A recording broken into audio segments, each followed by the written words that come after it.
Минатиот пат зборувавме за Саул, сеќавате, значи, опфаќаме личности, ликови од Библијата, кои што може да се поучиме, а некои се негативни во поглед на послушноста, значи, зборуваме за послушноста, некои се негативни примери, некои позитивни, меѓутоа од сите нив можеме да се поучиме. Сите ни се дадени, се што е запишено во Библијата за наша поука, нели? И спомнавме кога сме кај Саул, само малку да повториме некои работи битни, дека неговата делумна послушност всушност значи што? Непослушност. Иако добро тргнал, имал и Дух Свети, Господ дал Дух Свети, да го води народот, кој што запнал, сака да има цар, па е ви цар. Само не прашав, Зоран Севорет? Севорет? Добро. Што едно заборавивме, па затоа сега да се осигураме. Не, пренос, мислам дека има, меѓутоа околу камерата нешто беше прошлиот пат заборавено. Значи, Саул добро тргна, му беше даден Дух Свети. Беше понизен на почетокот. Го величеше Господа кога ќе се добиеше некоја битка. Но подоцна, со текот на времето, почна да се гордее, почна да ги припишува заслугите на самиот себе. И знаеме, во една прилика, Господ преку Самуил ќе му каже силни зборови, кога тој се правдал затоа што не ги очистил до краја амаликијците. Господ му рекол, џабе се сите жртви, послушноста е многу повеќе од подрагоцена и поскапоцена од секоја жртва и покорност исто така.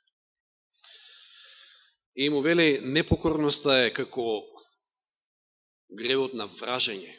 Иако овде гледаме споредба, значи сака да каже, споредува едноставно едно со друго, меѓутоа непокорноста и може да се каже дека е вражење. Во која смисла? Ако покорниот и послушниот го добива Духот Свети, сеќавате на Дела 5.32, тогаш непокорниот и непослушниот може да добие секаков друг дух, освен Светиот Дух.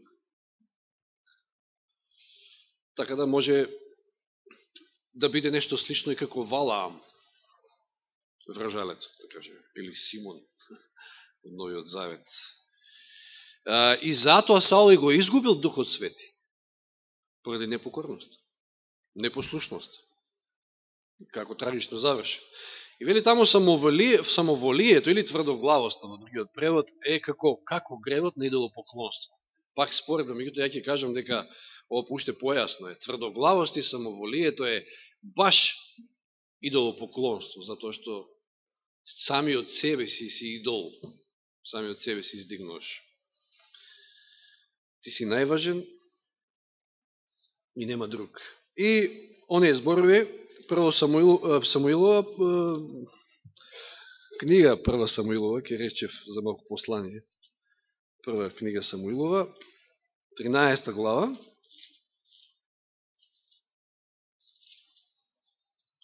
13 и 14 стих.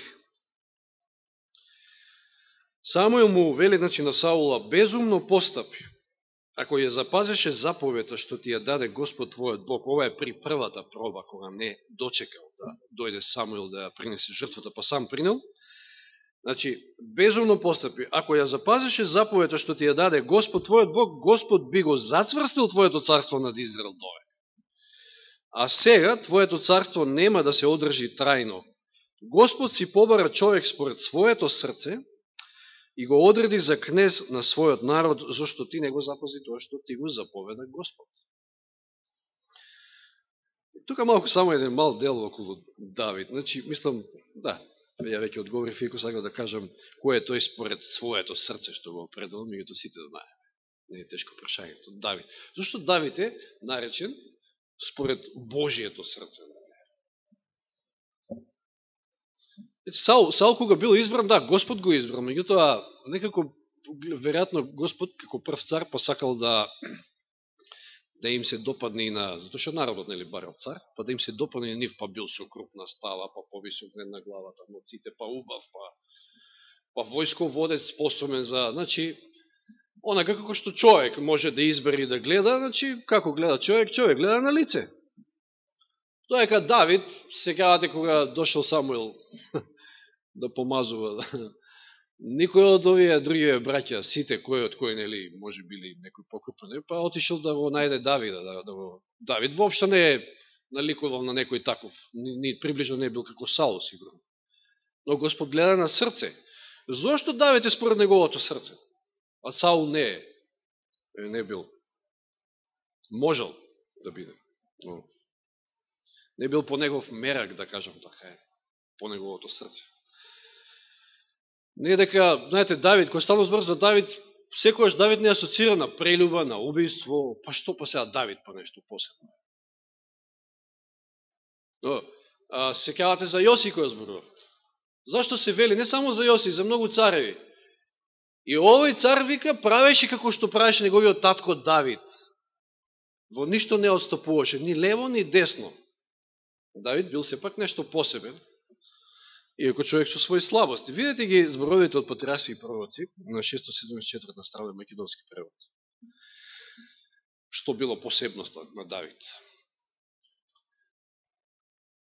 Значи, која зборува за според своето срце. Не некој кој немал карактерни недостатоци.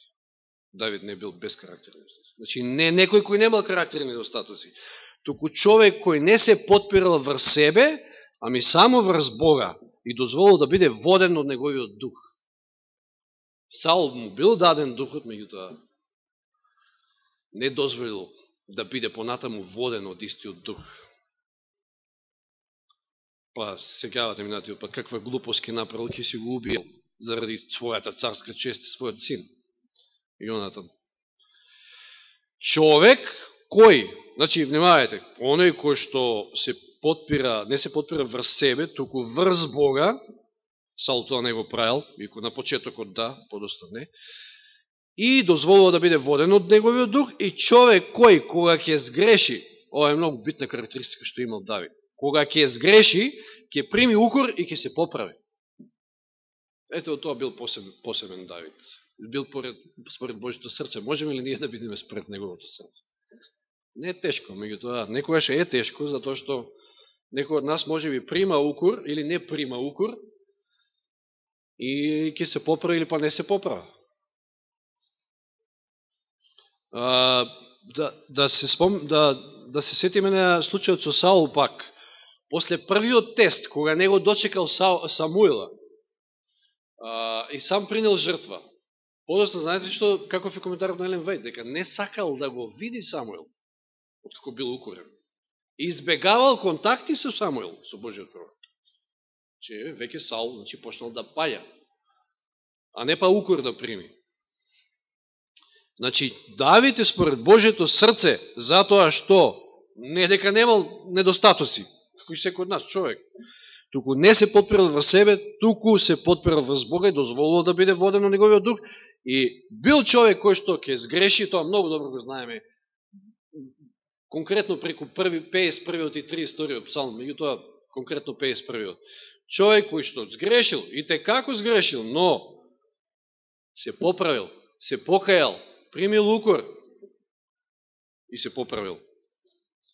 И бил свесен што ќе се случи ако не се покаја, и многу јасно го пише од ovo 51 псалм, тамо 10-11 стих, само се подсетиме: Боже, создај ми чисто срце, вели, и постојан дух обнови во мене, не ме отфрли од Твоето лице и не одземај го Твојот дух, Твојот свети дух од мене.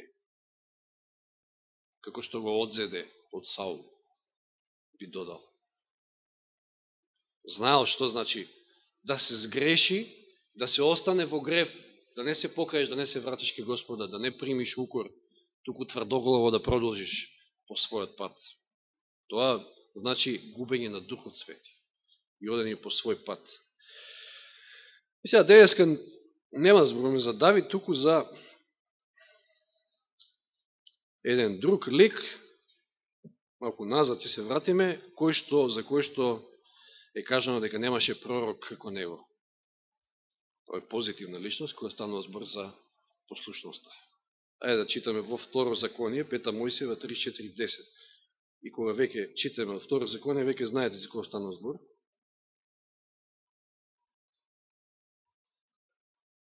На самиот крај тамо од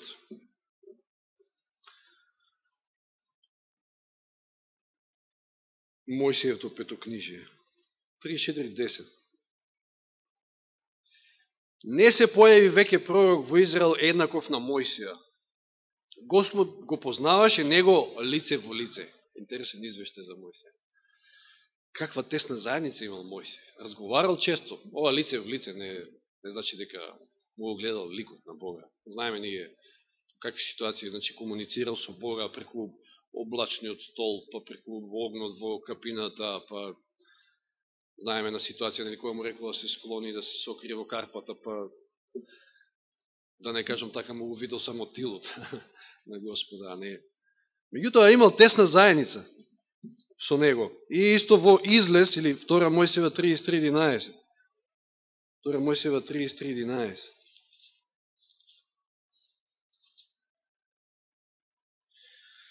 Така Господ разговараше со Мојсија лице во лице, како што човек разговара со пријател. Како и за Аврам што е кажано беше Божи пријател, еви и Мојсија. Тесна, блиска заедница. Сега кога сме кај Мојсија, нема да читаме многу од Мојсиевите книги, само би кажал дека неговиот живот интересно е поделен на 3 периоди, сите тоа го знаеме. И сите 3 периоди некако по 40 години. 40 години во Египет, кога мислил дека се може сам, во првите 40 години. Па знаете, тамо на крајот, кога решил дека сватил, мислил дека Господ треба со бунт, со воен удар, или не знам што, со сила, со меч, со пушка, да го ослободи израелскиот народ од Египет, убил еден египетец. Па знаеме, еве да се сетиме само на тоа, ама че читаме во Дела апостолски 7 глава, значи како тоа во својата проповед Стефан го кажува, од која што проповед и потоа и го каменувале. Значи Стефановата проповед во 7 глава Дела апостолски, читаме 23 до 25. А кога наврши 40 години, му дојде на ум да ги посети своите браќа, синовите Израелеви. И кога виде како еден страда неправедно, го одбрани, го одмазди угнетуваниот, бивајќи го египтјаниот. Чи цело време гледал, трпел, знаел кој е и што е, и ете, да не кажем, му пукнал филмот и направил што направил. И вика, мислејќи 25 стих, дека неговите браќа ќе разберат дека Бог преку неговата рака им дава избавување, но тие не разбраа. И па не требаше ни да разберат тогаш, затоа што не беше планот Божи така да го изведе Божиот народ. Не разбраа. Не беше времето. Нити пак тие беа спремни, меѓутоа и Мојсей очигледно не беше спремен. Тоа се првите 40 години негови, за кои што малку подолу ќе спомнаме малку повеќе. Вториот период од неговиот живот, тој е пастир со овци во Мидијан. 40 години. 40 години биле потребни да се избрише се од Египетот. Од тоа образование, кое што го имал најврвното, и цивилно и воено, таму вели Елен Вајд. И да се смири, да стане понизен, да научи дека, и научил дека ништо не може сам, сега во овој вториот период. Па затоа, дали, кога Господ ќе оповика преку капината, он се правда, повика, не можам јас, нема шанси сега, јас репутацијата што имав тогаш, сега ја немам. Ја овчар со стап, кидам ки го изведувам Божиот народ. Знаете како размислувал, па се правдал дека не е елоквентен и така натаму. Првиот период, значи, мислил дека се може сам, па 40 години му биле потребни, некојаш и повеќе ни се потребни нам од 40 години, да сватиме дека ништо не можеме сами. И потоа, последниот период, најдобриот период од неговиот живот, најдобриот зависи како ќе земете, 40 години поминал со тврдолав народ, значи, голем број на народ.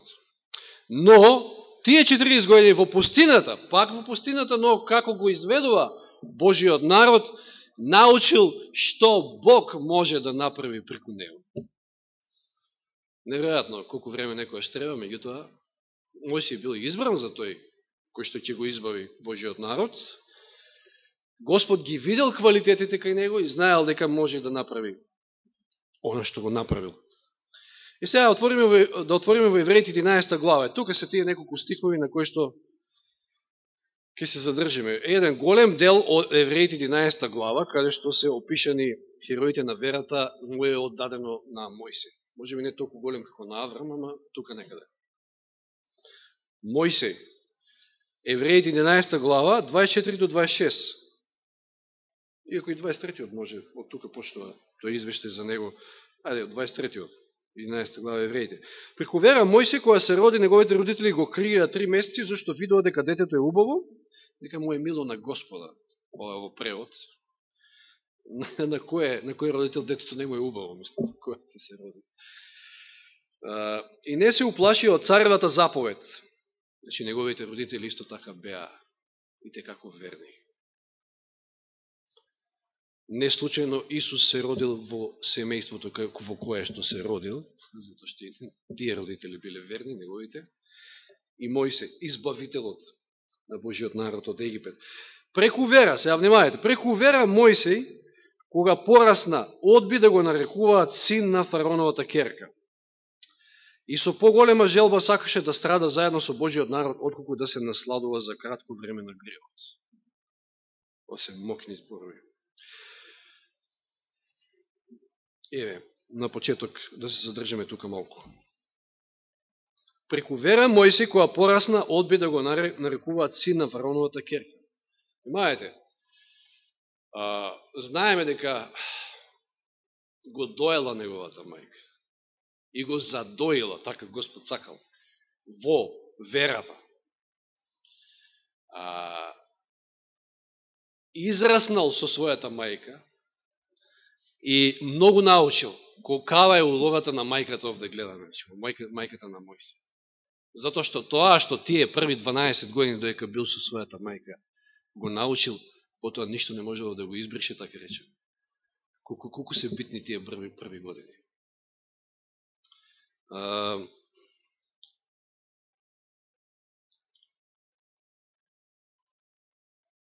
И цело време знаел кој е. Но од друга страна, после тие 12 години, кога бил земен во дворот на владетелот, ги имал сите можности да студира, значи, на најмокните, така да кажам, факултети, да се изразам, заради тоа што бил подосна владетелот сакал и да го направи негов наследник. Сите можности ги имал. И само требало природно да продолжи во правецот во кој што идел. И ќе добиел се, ќе го живеел американскиот сон, што ви кажа денеска. Или египетскиот сон. Највисоко образование, ќе имал се, материјално се. Меѓутоа, стихот вели преку вера Мојсија, кога порасна, одби да го нарекуваат син на фараоновата керка. Што направил човекот, ќе речат луѓето денеска? Да.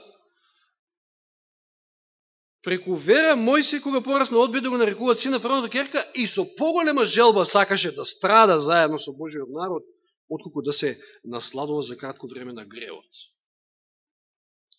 Денеска, вчера баш за Исав, го коментиравме стихот. И не можеме да сватиме се уште, да, секој од нас има некоја цена, нели? Ѓаволот ја знае најдобро. Ама не можеме да сватиме, сите заеднички утврдиме, не можеме да сватиме како може за еден тањир леќа ти да си го продадеш првоноцот. Мнозина денеска во преносна смисла, значи, за моментално задоволство ќе си го продадат спасението. Тоа е, мислам, човечката природа. Поготово денеска живееме во едно такво обшество, каде што задоволства колку сакате. Ме мами ѓаволот од разни страни.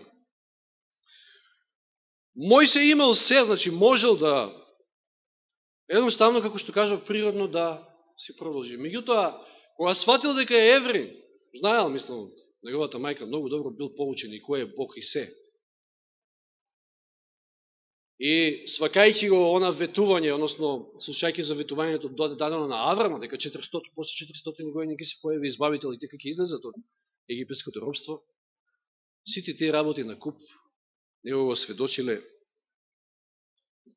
И пазите каков избор направи. Ова треба малку подлабоко да го размислуваме. Имате се од оваа страна. Значи, вие треба да бидете следниот владетел на најголемото, најмощното царство на светот. А од друга страна имате нешто што не се гледа. И се базирате само на ветување. Се базирате, да не кажам така, на приказките под наводници на својата мајка. А немал он списи тогаш, немало што да читали. Замислите си, и он го избрал во второто, што не се гледа. Затоа е со вера, вели. Што е верата? Тврда увереност во она што не се гледа. А рековме, верата и послушноста се малтene исто, идат заедно. А можел да рече, па чекај, може ја како владетел, значи, во Египет, па многу поише да помогнам на мојот народ. Може ли така да рече? Не го направил тоа. Каква жртва е ова? Ова не може да се спореди никаква жртва наша. Може би некој можел да заврши електрофакултет и сега да работи и да зима голема плата и сето тоа. Меѓутоа не се одлучил на тоа. Бил повикан од Господа, го прифатил повикот и работи за помала плата и тоа без осигурање. Меѓутоа, што велат понатаму стиховите? Преку вера Мојсей порасна, одби да го нарекуваат син на фараоновата ќерка и со поголема желба сакаше да страда заедно со Божиот народ, отколку да се насладува за кратко време на гревот. Зошто хулењето на Христа го сметаше за поголемо богатство од египетските богатства, зошто ја имаше предвид наградата. Спасението. Што е повредно од спасението? Зошто воопшто се собираме тука? Зошто воопшто проучуваме? Мојсей е човек од кој што многу можеме да научиме. Ова се мокни зборови, затоа избрав врз основа на овие стихови овде да зборувам. Не мора да се навраќаме сега да разгледуваме цела историја, го знаеме. Мојсей ни е еден од најпознатите личности во Библијата, покрај Аврам, Исус и така натаму. Значи, што направил, каков избор? А секој наш живот е избор, пазете. Секој ден ѓаволот те куша да прекршиш некоја заповед и да го изгубиш и благословот и Светиот Дух, не дај Боже, па не дај Боже хула да направиш на крајот на Светиот Дух. Или од друга страна, избор да останете верни на Господа, гледајќи го оно што не се гледа пред вас, наградата, односно дар, спасението. Преку вера го напушти Египет, не плашејќи се од царевиот гнев, зашто издржа како да го гледа невидливиот. Еве, потврда уште една. Издржа, зашто издржа? Затоа што имаше таков близок контакт со Господа. Во една прилика, знаете ли што вика тамо Мојсей?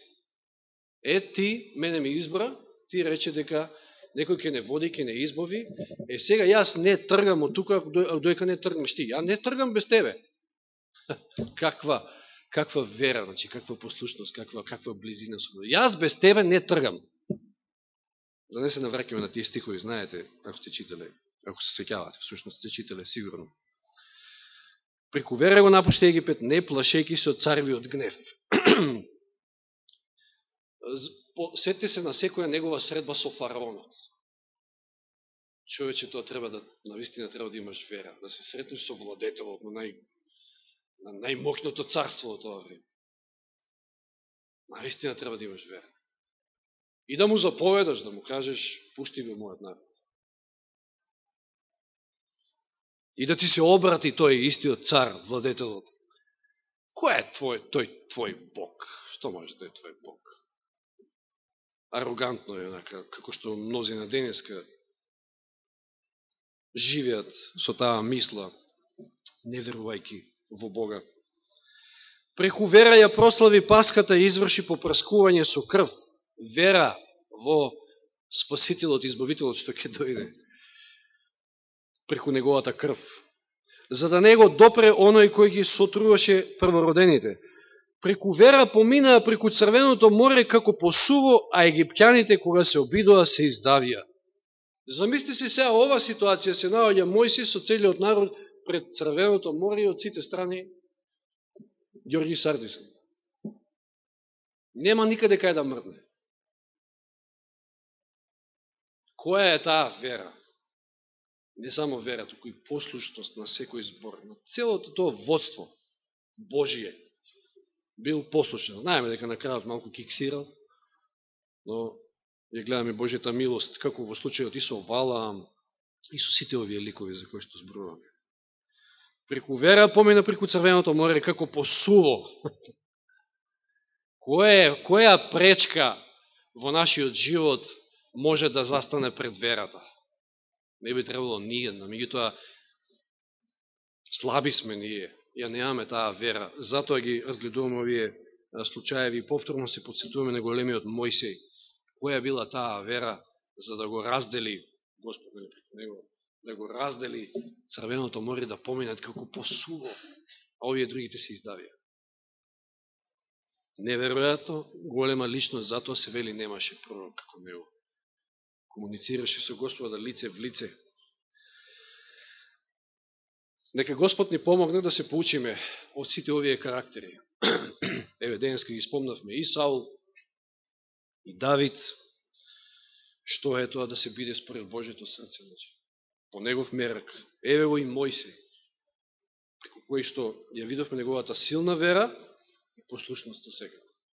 Да избереме да му бидеме послушни на Господа, да избереме да му веруваме, затоа што тука се благословите, тука е успехот. Да не гледаме толку на она што е тука, земското, туку да ги насочиме нашите погледи кон небесното, затоа што, веруете, времето е близу, Исус ни доаѓа. Не сака тој, нити јас, нити секој од нас, не сака да не затече неспремни. Затоа да се подготвиме со негова помош. Амин.